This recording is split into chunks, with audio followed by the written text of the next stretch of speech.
Okay, we're in 815, part 2, and we're going to work through some of the problems in question 845 and see if there are some shortcuts we can do to factor some of these special quadratics.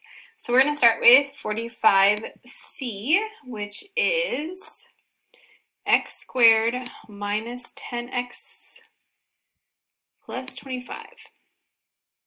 All right, I'm going to start out by using my generic rectangle in my diamond.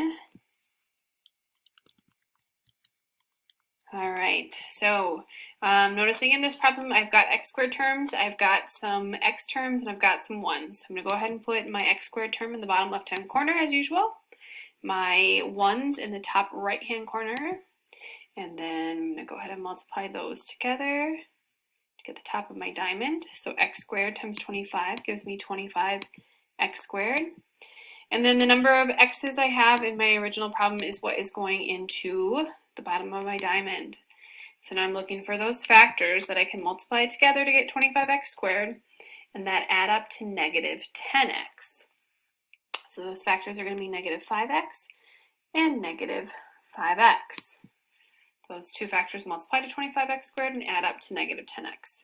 So I'm going to go ahead and drop those right here into my generic rectangle.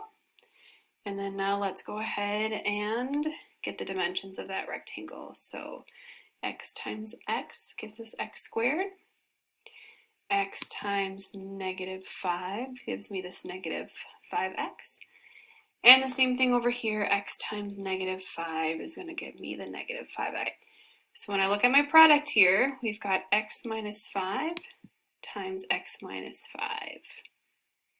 All right, another way I could write this is x minus 5 quantity squared. Okay. All right, so now let's go ahead and do another similar problem and see if we can start to see some patterns and to figure out how we might be able to do a shortcut to get around the generic rectangle and then diamond. So we're going to go to problem 45D.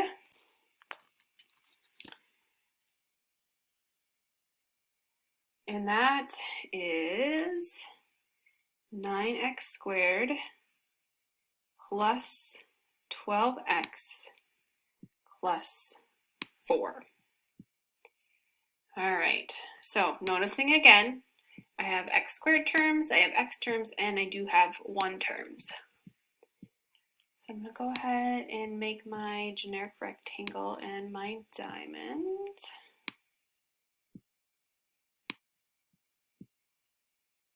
All right, so I've got my x squared terms in the bottom left, my 1s in the top right. Multiply those terms together to get the top of my diamond. So 9x squared times 4 gives me 36x squared. And then again, my x terms go in the bottom of my diamond. So now I'm thinking about those factors that I can multiply together to get 36x squared and add up to get 12x. Those are going to be positive 6x and positive 6x. Put those over here in my generic rectangle. And then I got to figure out what the dimensions here are of this generic rectangle. All right, so looking at my left-hand column, I'm looking for that greatest common factor that goes into 6x and 9x squared. So that's going to be 3x. So then 3x times 3x will give me this 9x squared. 3x times positive 2 gives me my 6x's. And then 3x times positive 2 again gives me those 6x's. And then just to double check, 2 times 2 does in fact give me those 4 1s. All right, so when I'm looking at my product here, I've got 3x plus 2 times 3x plus 2.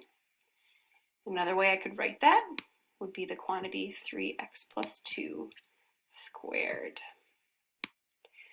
All right, so let's take a little look back at our previous problem. So when we got our answer to that one, we've got a factor that could be squared, right? X minus 5 times x minus 5. So it was the same thing twice. When I looked at the problem we just did, the same thing happened again. We have the same factor being multiplied by itself.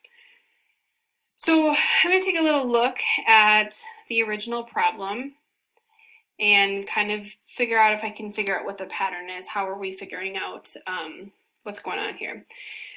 So when I look at, let's see, it's too orange. When I look at my x squares, it kind of makes me think again that I might be taking the square root of x squared to get this x and that x, right? Because x times x gives us x squared. And then when I go ahead and look at these 25 ones, well, I know the square root of 25 is 5, so that might be that 5 and that 5. And then, I mean, in this problem, I'm just seeing that both of these have a minus sign in it, right? There's a minus here and a minus here, and maybe that has something to do with this minus in front of that 10x. So let's go down to the next problem and see if we see some of that similar things happening. All right, so looking at the x squared term, I have 9x squared. And if I was to go ahead and take the square root of that, the square root of 9x squared would be 3x. So 3x and 3x. So 3x times 3x gives me 9x squared. Well, if I look at the same thing happening here, the square root of 4 is 2. So there's a 2 and there's a 2. 2 times 2 is 4. And then in this problem, we're seeing that there is a plus in front of the x's. So there's that plus and there's that plus. One other thing that I notice with both of these problems is when I take the terms inside of these parentheses. So if I take 3x times 2 and I multiply that together, I get 6x. And if I double that, I get these 12 x's that I started with. I'm going to go see if I notice that in the first problem. So again, if I take the two numbers that are inside my first factor here, x times negative 5, that gives me negative 5x. And if I double that, negative 5x times 2, I get negative 10x. So I'm seeing this kind of pattern that seems like it might work. So I'm going to try a shortcut for the next problem. So next we're going to do is 45G. So problem 45G is x squared minus 6x plus 9. All right, so I'm going to try to use my shortcut. So I know I need my two parentheses here. I know the square root of x squared is x, so there's my x times x. And then I know the square root of 9 is 3, so 3 and 3. And then I'm looking at that number in front of the, I'm looking at the x term, and I have a negative 6x. So since that's a negative, I'm going to go ahead and see if I'm just going to put a negative in there, okay? And then just doing that check that I did in the last couple of problems, when I take x times negative 3, I get negative 3x, and if I double that, I do in fact get this negative 6x. All right, so I can also rewrite this as x minus 3 squared. All right, so I'm going to do one more of these problems and see if we can use that shortcut there. So we're going to do 45J, which is 4x squared plus 20x plus 25. All right, using my shortcut, my two parentheses. Noticing that I've got squared terms, x terms, and 1s. All right, so I'm going to go ahead and take my x squared terms and take the square root of that. So 4x squared, if I take the square root of that, I get 2x.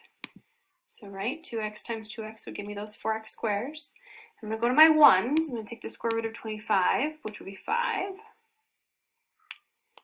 And then I'm going to look at that, what's in front of my x's, and it's a positive 20x. So I'm going to go ahead and put a plus in here for these.